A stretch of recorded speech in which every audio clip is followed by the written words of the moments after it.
No niin, se on herra Pirtiäkö Peipponen, sä terve. Niin, joo, salakas olen nyt viimeinkin taas se aika, kun otetaan tämä vehe nyt työ alle. Tämä on taas kerännyt pölyä varmaan vuoden päivät. Ihan hirviästi ei ole tullut muistettua jaksaa koskea, niin aletaan tekemään nyt se kuntoon. Katsotaanpa mitä tästä on jäänyt nyt puuttua, että tämä saisi käynti.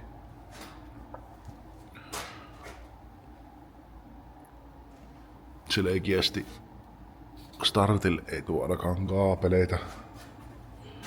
Tuohon on tullut laitettua tuo triggeri kiinni ja no puolakin on tullut tuohon laitettua. Kaasarit on siinä ja pakosarjahan tähän on tullut tehtyä kuitenkin valmiiksi. Ja pakoputki taisi olla jopa loppuun astikin.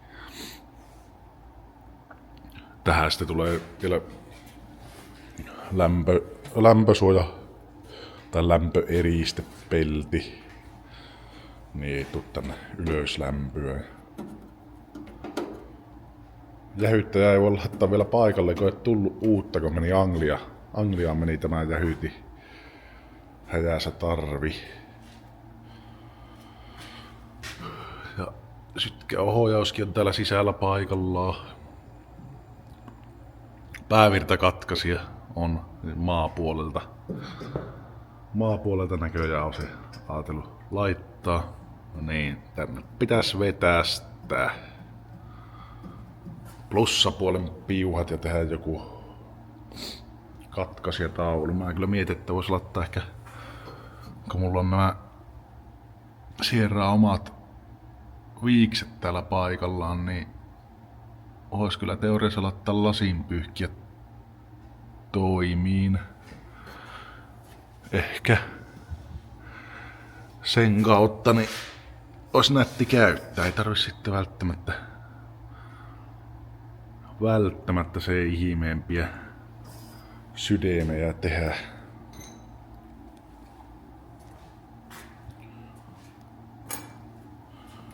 Täältähän tarvii minkä se. Tämä on miinuskaapeli nyt vaikka punainen. Niin täytyy vetästä tänne luussa kaveriksi. Tankkikin on siinä. Pumppukin on mallaitu, mutta en mä tais tuommoista pumppua laittaa. Mä laitan joku toisen pumppu. Mut joo, siitä vähän nyt joutuu ainakin kylältä hakee vähän tarvikkeita, kun tähän on pensalle kuokaan, kun mä oon tuhulannut kaikki. Niin ainakin sitä hakia ja päävirtakaapelia.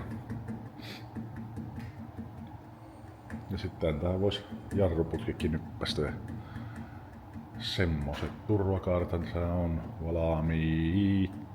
Peräkonttiin pultit vaan. Paikalle ei se nyt tarvinnut edes laittaa, mutta laitetaan silti. Vai tarviko, en minä muista.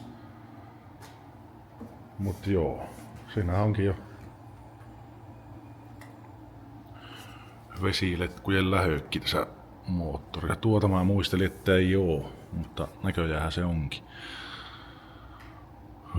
Ja ylävesiletku tuli tuolta gaasareitten alta. Täytyy siihenkin laittaa joku villaeristys, niin tulee mahtava.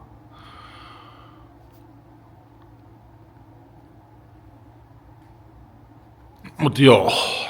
Niin ja no. Tämä nyt laitetaan tähän game-paikalle ja käydään ajaa vielä jokkisereissiä tällä ennen kuin lyö se lihoiksi. Mutta tähän nyt ei käytetä enää aikaa mahdottomasti. Ruvetaan nyt priorisoimaan tämä pääauto, josta mä viime kesäis viivalle on tämä jo varmaan 10 vuotta ollut. 10 vuotta ollut, niin joutaa ehkä liikkuu. Niin, ruvetaan töihin.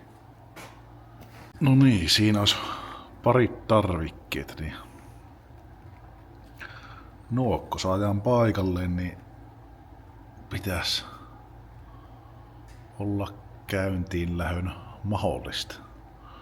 Ruvetaanpa pistää. Pitää ensin tää varmaan joku jonkunlainen katkaisija paneeli tuonne ohjaamoon, mihin saanut pari kytkintää ja starttinapin kiinni. Tekastaanpa semmonen ensi kärkeen. No niin, siihen tuli tuommoinen pikkunen nappitaulu, vaan starttinappi ja en tiedä mitä tuota toista käyttäisi, ehkä bensapuppua. Jos tosiaan meinaa viliku alkuperäiset viikset ottaa käyttöön. Tai siis lasin pyyhkiä viiksen.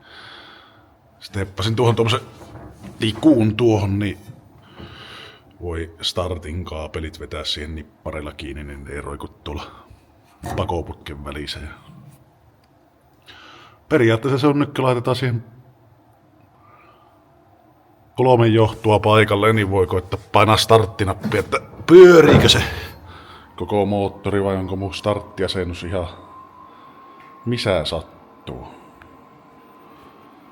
Laitetaanpa ne piuhat paikalle ja kokeillaanpa näpäyttää sitten starttia, että mitä tapahtuu. Vois ne käydä katastrofejakin jo siinäkin vaiheessa. No niin. Nyt ollaan jännää äärellä.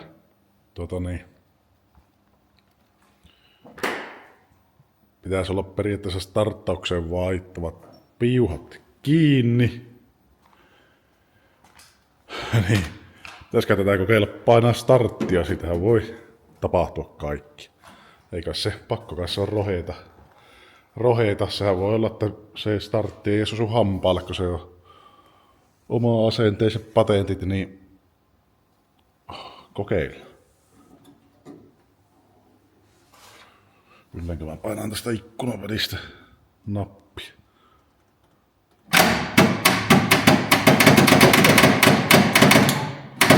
Mä startti ei pelaa. Voi lempo.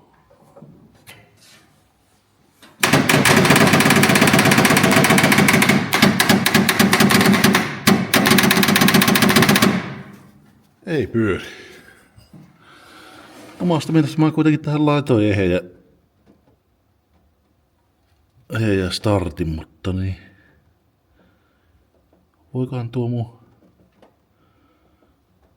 piuhalla on väärässä paikassa tuo punainen johto. En tiedä. Pitääpä tsiikata. Niinhän siinä taisi käy, että tuo startti, mikä mä tähän laittanut, niin on särki. Voi jummeli. No yritys oli saada pyörii se. No, eipä maha mitään. Se nyt ei halua pyöriä. Tää ehti uusi startti siihen, mutta seuraavalla poloaiheisella videolla niin koitetaan saada siitä ne ensisavut ja sitten pikapuolin päästä dyno-hommiin. No Cardanihan siihen tarvii ja sitten Cardani siihen tarvii tehdä ja sitten syyläri laittaa ja vesilinjat. Niistä ei periaatteessa pystyy penkittäänkin tuo. Niin on kytkivaijeri laittaa. Mutta se kun porapaloseen RJ laittaa vaijerin paikalle, niin pitäisi olla sillä hyvä. Mut joo. Kävi siinä vielä niin, että tuli ilmoittauttua tonne Jokkisaraseen talavi SM, niin laitetaan tähän vielä keinot paikalle ennen kuin puretaan tämä koneen, niin käydään Anglia siellä vielä ulkoiluttaan.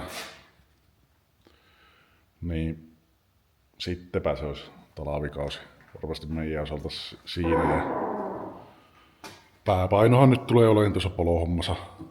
Se on niin selvä asia, jos sillä aikoo ajaa. Se pitäisi ensi kuun, eikö siis tämän kuun aikana saada ajokuntoon. Mut siinä nyt on vähän vaikuttaa, kun viikon pois työhommia. Mut uskoisin, että sen pitäisi onnistua, kun rupeaa vaan nyt joka ilta paukuttelee sitä eteenpäin, niin sehän ei kohta ole sitten näinkö luukut laittaa ja siistata ulkoisesti ja säädellä tietenkin alusta kohilleen. En tiedä, pitääköhän vielä vaihtaa toiset joustot. Toiset vaihtoehtoiset joustot on takapäin. Keula nyt varmaan on ihan ok, kun se on niin kevyt ja Sierra omilla systeemeillä, niin se pitäisi varmasti olla ihan jees. Mut joo, höpinäksipä se tämäkin video meni näköjään. Mut koitetaanpa kuvata seuraavalle jotain oikein actioniakin. Actioniakin tarkoitushan oli saada tuo pyöriin, mutta se ei pyöri. Joten eipä siinä tällä videolla se enempi lässytyksiä. Niin seuraavaksi on varmaan viimeinen kisavideo talvikauelle ja sitten siitä seuraava video on polo tai sitten yksi erikoisvideo, mutta poloa nyt tehdään joka päivä. Se on moro.